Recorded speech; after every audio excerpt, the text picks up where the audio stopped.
Donald Trump ने Saudi अरब के सामने एक ऐसा पत्ता फेंका है जिससे इनकार करना मोहम्मद बिन सलमान के लिए बहुत मुश्किल है।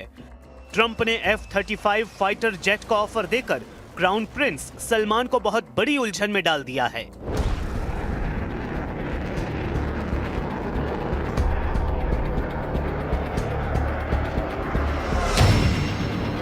मोहम्मद बिन सलमान को समझ नहीं आ रहा कि इस ऑफर को हाथों हाथ लिया जाए या फिर F-35 उनको ताकतवर बनाने की जगह बहुत कमजोर बनाने की साजिश है, जिसकी प्लानिंग व्हाइट हाउस में नहीं बल्कि तेल अवीव में रची गई है।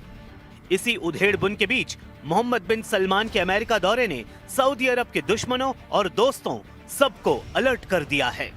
व्हाइट हाउस में मोहम्मद बिन सलमान की दावत का सबसे बड़ा एजेंडा क्या है, इसे बहुत गौर से समझिएगा, क्योंकि पश्चिम एशिया में आने वाले सालों में यह मीटिंग बहुत बड़ी गेम चेंजर मानी जाएगी। ट्रंप जब व्हाइट हाउस की मीटिंग में किसी को बुलाते हैं तो इसका सबसे बड़ा फायदा अमेरिका को होता है या फिर उनके सबसे जिगरी दोस्त बेंजामिन नेतन्याहू को। इसलिए सऊदी अरब के क्राउन प्रिंस और अमेरिका के राष्ट्रपति की बैठक पर पूरी दुनिया की नजर है। ट्रंप ने इस मीटिंग को लेकर और साथ में F-35 वाले ऑफर पर क्या कहा है उसे भी गौर से देखिए। Yeah, no, I am planning on doing that. Yeah. You're gonna They sell want to that buy it. They've been a great ally. They've got to like us very much. Look at the Iran situation, what we did in terms of obliterating, we obliterated their nuclear capability. Yeah, I will say that we will be doing that. We'll be selling F-35s here. अब Donald Trump की secret शर्तों को बहुत ध्यान से समझिएगा, क्योंकि ये सऊदी अरब को नेतन्याहू के जाल में पकड़ने वाला सबसे बड़ा ट्रैप माना जा रहा है। पहला मुद्दा F-35 है। डोनाल्ड ट्रंप चाहते हैं कि सऊदी अरब को F-35 दिया जाए। मकसद ईरान के खिलाफ एक और फ्रंट तैयार हो, लेकिन मोहम्मद बिन सलमान नहीं चाहेंगे कि ईरान के साथ उनके रिश्ते खराब हों। ऐसे में F-35 वाला ऑफर सऊदी अरब को वापस एंटी ईरान कैंप में शामिल करने की कोशिश है, जबकि सलमान और सऊदी अरब ऐसा नहीं करेंगे। दूसरा मुद्दा अब्राहम अकॉर्ड्स है। ट्रंप चाहते हैं कि सऊदी अरब और इजराइल के बीच अब्राहम अकॉर्ड्स पर दस्तखत हों, यानी सऊदी अरब इजराइल को मान्यता दे और उसके साथ राजनयिक संबंध कायम करे।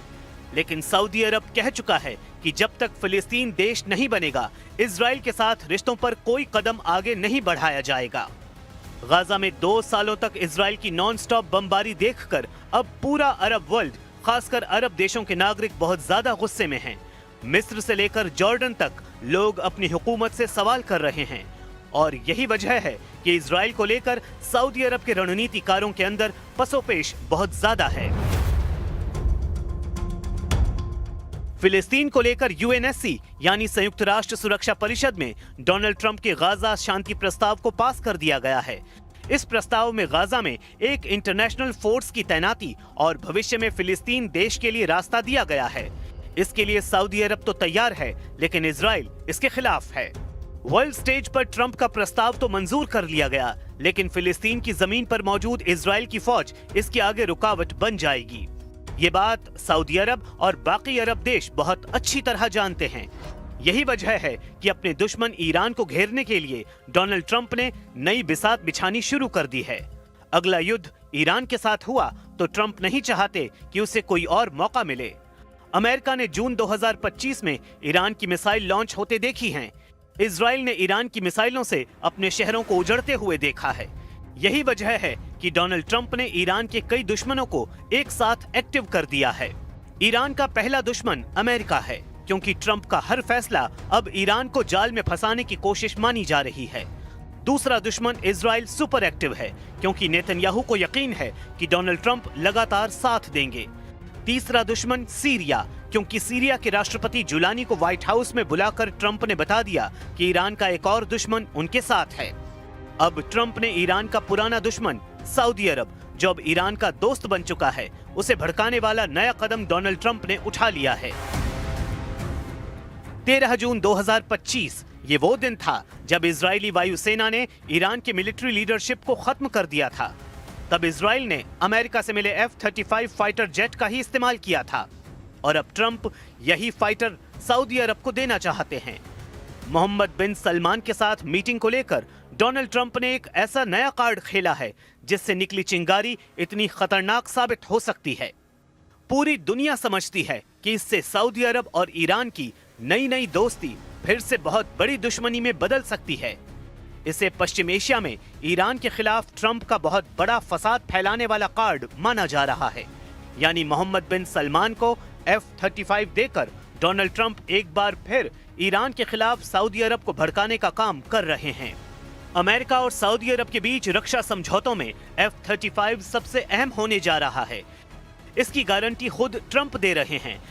ट्रंप वैसे भी लगातार अमेरिका के साथी देशों को F-35 बेचना चाहते हैं और अब सऊदी अरब इसके लिए ट्रंप को नया बाजार नजर आ रहा है।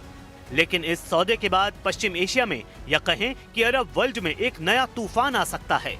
ये बात जो नहीं समझते वो इसे नजरअंदाज करके बहुत बड़ी बेवकूफी कर रहे हैं,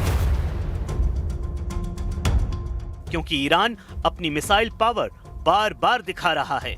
ईरान को पता है कि इस वक्त अमेरिका में उसके खिलाफ बड़ी साजिश रची जा रही है। व्हाइट हाउस में ईरान को लेकर क्या क्या प्लान बन सकता है, इसका अंदाजा ईरान को अच्छी तरह है। क्यों व्हाइट हाउस इस वक्त ईरान विरोधी मीटिंग का एपिसेंटर कहा जा रहा है, इसे समझिए।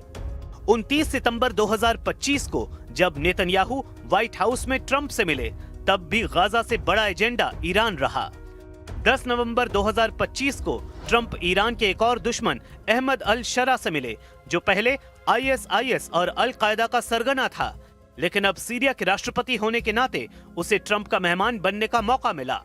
अब 18 नवंबर 2025 को ट्रंप और मोहम्मद बिन सलमान की मीटिंग भी ट्रंप के एंटी ईरान ट्रायंगल बनाने की कोशिश कही जा रही है। एंटी ईरान ट्रायंगल को समझिए। ट्रंप के इस एंटी ईरान ट्रायंगल में एक कोने पर है बेंजामिन नेतन्याहू, दूसरे कोने पर है सीरिया यानी अहमद अल शरा, जिसके जरिए अल कायदा ने सीरिया में आतंक फैलाया। और ट्रंप को उम्मीद है कि तीसरा नाम मोहम्मद बिन सलमान हो सकता है, क्योंकि F-35 डील से चाहता है अमेरिका। इस ट्रायंगल वाले ट्रैप में ईरान को फंसाकर ट्रंप अली खामेनेई को बहुत बड़ा तनाव देना चाहते हैं।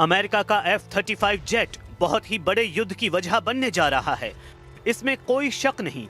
ये इस वक्त दुनिया का सर्वश्रेष्ठ फाइटर जेट है, जिसे जापान, ऑस्ट्रेलिया और यूरोप के कई देश उड़ाते हैं, और इजराइल भी इसी फाइटर जेट से लैस है। लेकिन अब ये सऊदी अरब की वायुसेना का हिस्सा बन सकता है। डोनाल्ड ट्रंप ने बता दिया है कि सऊदी अरब के क्राउन प्रिंस मोहम्मद बिन सलमान से मीटिंग के दौरान न सिर्फ F-35 पर बात होगी, बल्कि इजराइल और सऊदी अरब के बीच दोस्ती कराना भी उनका एजेंडा है। इसलिए अब्राहम अकॉर्ड्स के लिए भी वो मोहम्मद बिन सलमान पर जोर डालने वाले हैं। Abraham Accords be a part of that conversation, perhaps getting the Abraham Accords, getting Saudi Arabia. And the Abraham Accords will be a part. We're going to be discussing. I hope that Saudi Arabia will be going into the Abraham Accords fairly shortly. Abraham accords यानी Israel से राजनयिक रिश्ते, क्या Saudi अरब इसके लिए तैयार होगा? मोहम्मद बिन सलमान पहले ही इजराइल से किसी भी तरह के रिश्तों को लेकर फिलिस्तीन वाली शर्त लगा चुके हैं, यानी फिलिस्तीन देश बनेगा तभी वो इस तरफ अपना कदम बढ़ाएंगे। अब ट्रंप ने हमास और इजराइल के बीच युद्ध तो रुकवा दिया है, लेकिन सऊदी अरब की असली शर्त अब भी पूरी होनी बाकी है। और सच ये है कि इजराइल इस पर कभी राजी नहीं होगा, और यही वार्निंग नेतन्याहू बार बार ट्रंप को दे रहे हैं। ההתנגדות הזאת קיימת ושרירה, היא לא השתנתה כהוא זה. אני עודף את הניסיונות הללו כבר עשרות שנים, ועושה את זה גם מול לחצים מן החוץ ולחצים מבית, אז אני לא זקוק לחיזוקים וציוצים והרצאות.